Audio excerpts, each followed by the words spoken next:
안녕하세요.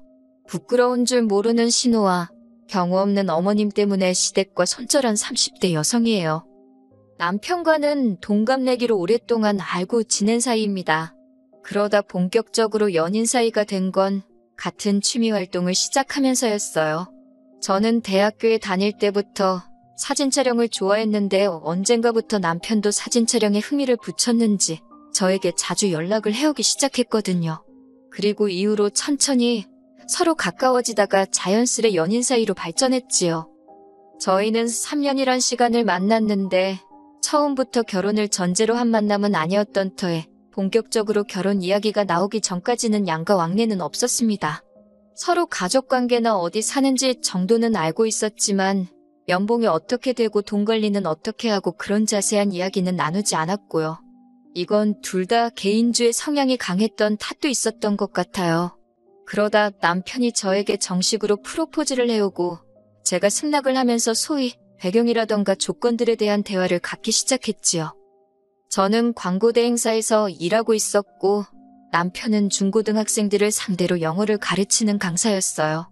제 연봉은 6천에 플러스로 인센이 붙는 구조였던 반면 남편은 5천에서 6천 사이를 왔다 갔다 한다고요. 결혼을 하더라도 재산 관리는 각자 하는 쪽으로 이야기가 되었으니 이 정도 차이는 큰 문제는 아니라고 여겼네요. 말이 나온 김에 남편의 부모님 이야기도 좀 해보자면 아버님은 작은 사업체를 운영하시다가 몇 년 전 은퇴를 하셨고 어머님은 평생을 전업주부로 사셨다 들었습니다. 위로 4살 많은 신우는 결혼해서 아들 하나를 두고 있었고요. 남편의 가족들을 처음 만난 건 결혼 이야기가 나오고 처음으로 시댁에 인사를 드리러 갔던 날이었는데 솔직히 첫 느낌이 저랑은 잘 안 맞겠다 싶었어요. 저는 조용하고 차분한 성격인데 반해 시댁은 신우 남편을 제외한 심지어 신우 애까지 정말 너나 할 것 없이 하나같이 왁자지껄 시끌시끌 정말 사람 혼을 쏙 빼놓더라고요. 목청들도 얼마나 좋은지 지금 좋아서 저러는 건지 싸우는 건지 가늠이 안 될 정도였네요. 어떻게 이런 식구들 사이에서 남편 같은 성격이 나왔는지 신기하더라니까요. 사실 이제 와서 말이지만 그날 어찌나 시댁 식구들끼리 웃고 떠들기에 바쁘던지 인사드리러 간 저는 안중에도 없는 느낌이었어요. 그런데 그때는 제가 너무 긴장을 했던 탓인지 아니면 둔했던 건지 제가 무시를 당하고 있다는 생각보다는 다들 첫 만남인데도 저를 편하게 대한다고 생각했지요. 그래서 어머님 아버님도 좋은 분으로 보였고 신우도 까다롭지 않은 사람이다 뭐 그런 식으로 제 나름대로 긍정적으로 해석을 했어요. 제가 생각해도 정말이지 쓸데없이 긍정적이었다 싶어요. 어머님 아버님이 사시던 집은 어머님 아버님 명의로 되어 있었고 남편 말로는 노후 준비도 다 되어 계시답니다. 앞으로도 사는 동안 저희한테 손 벌릴 일도 없을 거라대요. 다만 대신 당장에 저희를 도와줄 능력은 안 되신답니다. 그러면서 덧붙이기를 자기 누나도 그러니까 신우도 시집갈 때 아무것도 못 받았다 하대요. 그 말이 사실인지 어쩐지 그건 알 수 없었지만 이러나 저러나 크게 개의치는 않았어요. 솔직히 말해서 도움을 받지 않는 만큼 어느 정도는 제 권리와 자유가 보장되는 거라고 생각했거든요. 한편 이 사정을 알게 되신 친정부모님께선 마침 세주던 집 계약도 끝나가고 하니 저희더러 그냥 그 집에 들어와서 살라셨어요. 몇 년이고 사는 동안 야무지게 돈 모아 집 사서 나가라고요. 저도 남편도 그 말 뜻을 이해했기에 감사한 마음으로 친정부모님의 제안을 받아들였습니다. 그렇게 친정부모님이 내주신 집은 친정에서 차로 20분 거리에 있었는데 어머님 아버님, 특히 어머님께서 이 점을 굉장히 불쾌하게 여기셨더군요. 시집까지 간 딸을 왜 저희 친정부모님은 계속해서 옆에 끼고 살려고 하냐는 식으로 남편에게 꽤나 험담을 하셨다고요.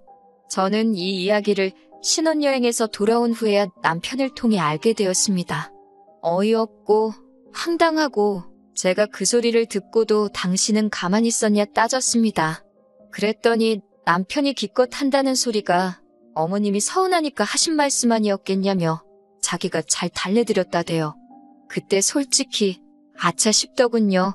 남편이 어쩌면 앞으로도 제 방패막이 구실을 제대로 못해줄 수도 있겠구나 싶었으니까요. 그리고 제 걱정은 얼마 지나지 않아 현실로 나타났습니다.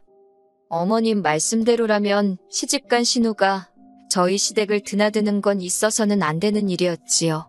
하지만 실상은 달랐습니다. 아, 신우 이야기를 어떻게 시작해야 할까요? 사실 제가 명절이고 무슨 날이고 시댁의 발길을 끊게 된 이유 바로 이 신우 때문이거든요. 겉으로 멀쩡해 보이던 신우 부부에게도 문제가 있었습니다. 그 사실을 알게 된 건 언젠가 남편 사촌 내외와 식사를 하게 되었는데 그 사촌 동서가 저희 신우가 바람을 폈었다며 이야기를 해주었기 때문이지요. 사촌 동서 말에 의하면 이혼 아내만의 집안이 다 뒤집어지고 어머님 아버님은 신우 남편한테 거의 빌다시피 했대요. 어쩐지 그래서 그렇게 신우 남편한테 어머님 아버님이 절절 매셨던 거구나 혼자 그런 생각을 하는데 사촌 동서가 쉬지 않고 하는 말이 그 부부 자기가 보기엔 불안불안하답니다. 그리고 진짜 아니나 다를까 얼마 못 가서 이혼을 딱 하더라니까요. 신우 남편이 왜 애를 포기했는지는 저도 잘 모릅니다. 말하기 좋아하는 사촌 동서는 그거야 당연히 자기 애가 아니니 그런 거 아니겠냐 했지만 그건 확실하지 않으니 제가 전할 말은 못 대고요. 아무튼 신우는 위자료는 못 받고 아이는 받고 그렇게 이혼을 했어요. 그리고 그때만 하더라도 저는 어찌되건 혼자 애 키우고 살아야 할 신우 팔자가 참 안 됐다. 그런 생각만 했지. 설마 신우의 이혼이 제 생활에 영향을 끼칠 거라고는 생각지도 못했네요. 별다른 수입원이 없었던 신우는 이혼하고 얼마 지나지 않아 오피스텔에 살림을 차렸습니다. 돈이 어디서 났나 궁금했지만 어디다 물어볼 데도 없으니 그저 제주도 좋네. 그러고 말았지요. 그러다 나중에 어머님 아버님 두 분이서 하는 대화를 우연히 듣게 되었는데 오피스텔에 드나드는 남자가 있는 모양이 돼요. 그런데 거기까지도 뭐 어쨌든 신우가 자기 인생 그렇게 살겠다는데 제가 이러쿵저러쿵 할 건 아니니까요. 다만 진짜 문제는 그 이후로 얼마 지나지 않아서부터 신우가 툭하면 저희 부부에게 애를 맡긴다는 거였네요. 처음 시작은 신우가 이혼 축하 파티를 간다는 말도 안 되는 핑계를 대면서였어요. 뭐 이혼을 축하를 하던지 말던지 제 알 바는 아니었지만 그러면 어머님 아버님께 부탁을 드리던가 왜 저희한테 그러는 건지 이해가 안 되대요. 그러자 남편이 한다는 소리가 신우네 애가 5살 아니냐며 5살짜리 한참 뛰어다니는 그 에너지 넘치는 남자애를 연세 드신 어머님 아버님이 어떻게 감당을 하느냐입니다. 거기까지도 100번 양보해서 그래 처음이니까 하룻밤이니까라고 생각하며 어떻게든 이해해 주려고 했어요. 그런데 신우네 애가 저희 집에 있으니까 어머님 아버님도 당연하다는 듯 저희 집으로 오시는 거예요. 그렇게 신우가 애를 토요일 아침에 맡기고 어머님 아버님이 점심때 오시고 그 다음 날까지 계시다 가셨습니다.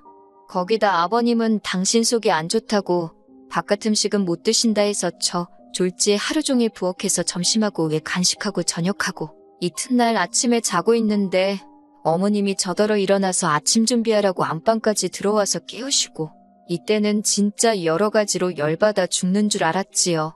결국 남편한테도 이따위로 할 거면 다신 신우에 여기 뭐 노게 하라고 다음엔 안 참는다고 했어요. 하지만 그럼에도 불구하고 신우는 걸핏하면 애를 앞세워서 저희 집을 찾았습니다. 허구한 날 있는 수력속 때문인지 애 밥 좀 챙겨달라며 저녁에 애를 저희 집에 맡기는 일이 다반사였어요. 게다가 신우가 시댁보다 저희 집에 더 가깝게 살고 있었으니 어머님 아버님한테 맡기라는 소리를 하기도 쉽지 않았고요. 급기야 신우의 애 봐달란 부탁이 거의 일주일에 한두 번꼴로 반복되기 시작했을 때는 도저히 참을 수가 없더라고요. 저는 남편더러 신우네 집에 당신이 직접 가서 애 봐주고 오라 했습니다. 사실 애만 어디 안 다치고 잘 있으면 되는 거잖아요. 그러니 남편더러 신우네 집에 가서 애를 봐주고 신우 오면 그때 집으로 오라고 했어요. 그랬더니 남편이 그럼 자기가 불편하네 어쩌네 궁시렁궁시렁 들은 척도 안 해줬습니다. 그랬더니 어쩐 일로 한동안 신우의 애 봐달란 소리가 쏙 들어가더군요. 그러다 작년 추석이었습니다.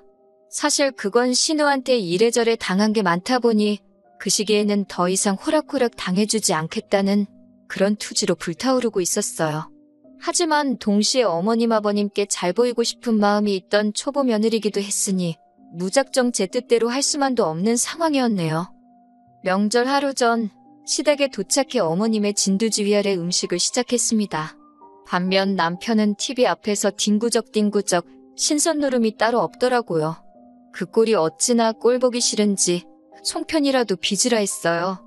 그랬더니 대번에 어머님이 남자가 그런 거 하면 큰일을 못한다고요. 제 남편이지만 학원 강사가 큰일 무슨 큰일을 해요. 그렇다고 제가 제 남편을 깎아내리고 싶은 것도 아니고 이래저래 짜증나서 그냥 가서 TV나 보려 했습니다. 그리고 얼마 지나지 않아 신호가 왔더군요. 그래도 양심은 있나 보지. 내색은 안 했지만 그런 생각을 하고 있는데 얼씨구 기껏 한다는 말이 가관이었습니다. 자기는 연휴 내내 친구랑 호텔에서 쉬기로 했다나요. 자기는 시댁도 없고 자유의 몸이라나 어쩐다나 그러면서 한다는 소리가 연휴 동안 자기 애 좀 잘 봐달랍니다. 그래도 그때까지는 어머님 아버님도 계시고 남편도 있겠다. 제가 애를 혼자 봐야 하는 상황도 아니었고 그러니 화는 안 났어요. 좀 귀찮아지겠네. 딱 그 정도로 생각만 했죠. 사실 시댁이 신우한테는 친정이고 친정에 애 맡기겠다는데 며느리인 제가 뭐라고 하겠어요? 그냥 별꼴이라고 생각만 했지요. 그렇게 어머님은 어머님대로 주방에서 일을 하시고 저는 저대로 주방과 베란다를 오가며 열심히 전을 부치고 있었어요. 아버님하고 남편은 아까부터 TV 앞에 정말 누가 본 드로 붙여놓기라도 한 건지 딱 붙어 앉아서는 낄낄깔깔대느라 정신이 없더군요.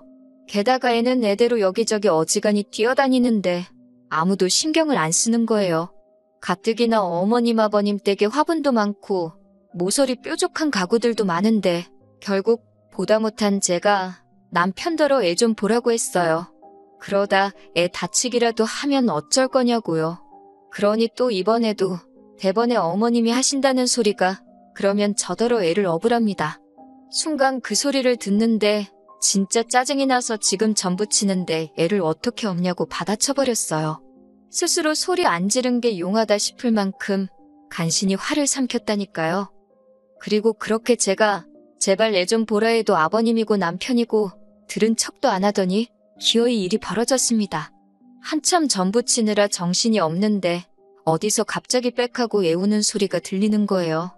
보니까 아버님 방 서랍장 위에 젤린가 뭔가 그런 게 있으니 애가 의자를 밟고 올라섰다가 떨어졌나 보더군요.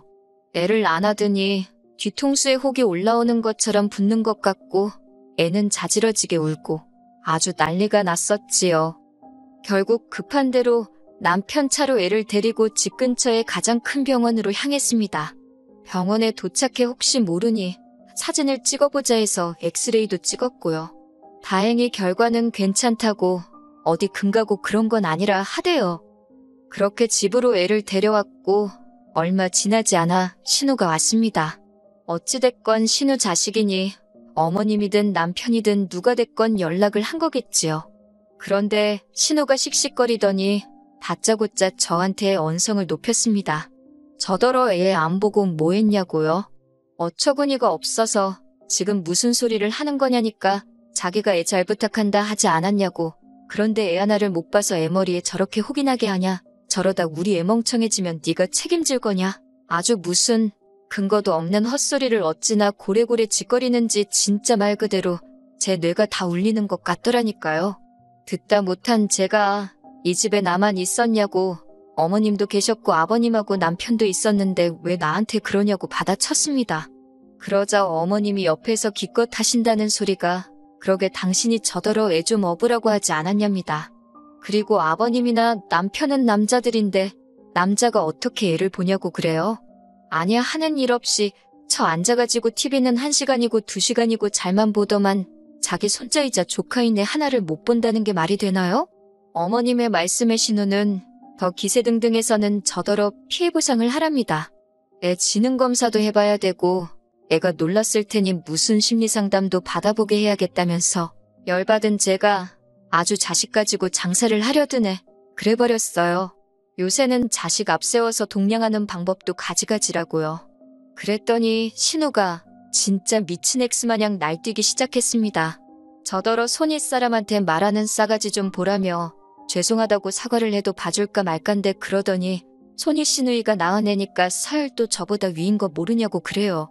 시조카가 저보다 집안에서 높은 사람이니까 지금 제가 엄청난 실수를 저지른 거라고요. 내가 무슨 부귀영화를 누린다고 이 헛소리를 듣고 앉았냐 싶어서 짓걸려대는 신우를 반쯤 무시하며 반찬통에 제가 만든 전이며 반찬들을 챙겼습니다. 그리고는 신우더러 그렇게 귀한 자식 새끼면 네가 옆에 제대로 끼고 키우라고 뻑하면 술 처먹으러 가느라 남의 손에 맡기는 주제에 잘도 짓거린다고 저도 그냥 속에 있던 말 다 퍼부어버렸어요. 신우가 뒤통수에다 대고 뭐라고 욕을 해대던데 어머님 아버님도 뭐 저 싸가지 어쩌고 하시는데 나도 모르겠다. 이제 이판사판이다 싶어서 그냥 뒤도 안 돌아보고 시댁을 나왔습니다. 씩씩거리며 자시동 걸고 있는데 남편이 헐레벌떡 달아 나오대요. 저더러 이러고 가면 어쩌냐면서. 그래서 남편더러 선택하라 했습니다. 지금 나랑 같이 갈 건지 아니면 여기서 명절 다 보내고 남은 인생도 혼자 보낼 건지요. 그랬더니 그게 무슨 소리냐며 냉큼 차에 올라타더군요. 집으로 오는 내내 솔직히 말을 많이 하지는 않았어요. 저도 감정적으로 격해진 상황이었고 남편은 제 눈치를 보느라 바빴으니까요. 그러다 남편이 저더러 어떻게 하고 싶냐고 묻길래 할 수만 있으면 안 보고 살고 싶다 했습니다. 그랬더니 남편이 깊은 한숨을 내쉬더니 저더러 하고 싶은 대로 하라대요. 그러면서 자기가 중간에서 진작에 제대로 거절할 건 거절하고 했어야 했다며 미안하다고 그래요. 아까 시댁에서도 진심인지 어쩐지는 모르겠지만 자기는 저를 도와주고 싶었는데 어머님 아버님 눈치가 보였다면서 그러면서 이제 시댁하고 안 보고 살아도 되니까 대신 별거나 이혼 같은 안 좋은 생각은 하지 말아달랍니다. 솔직히 남편의 변명이 어느 부분에서는 괘씸하기도 했고 성 마음에 들지는 않았어요. 하지만 덜덜 떨면서 말하는 그 모습을 보고 있으니 짠하기도 하고 그리고 이후로 저는 남편에게 말한 대로 시댁의 발길을 완전히 끊었습니다. 연말에도 연초에도 중간에 있었던 어머님 생신 때도 가보기는커녕 문자 한 통도 하지 않았지요. 솔직히 처음엔 찝찝했는데 그것도 금세 적응이 돼서 편하더라니까요. 그리고 이번 설도 안 가요. 남편도 안 가겠답니다. 저도 없이 가서 뭐 하냐고 그러던지 말던지 알아서 하라 했어요. 사실 더 이상 신우도 애를 앞세워 나타나지 않고 저나 남편이나 어머님 아버님에 대해서 이야기를 꺼내지도 않으니 다툴 일이 없네요. 오롯이 서로에게만 집중하고 사는 요즘이 참 좋아요. 물론 어머님 아버님한테 남편이 언제까지 등을 보이고 살런지 그건 저도 확신이 없지만 적어도 지금 이 체제만 유지된다면 남편과 단둘이 잘 살고 싶습니다. 새해 복 많이 받으세요.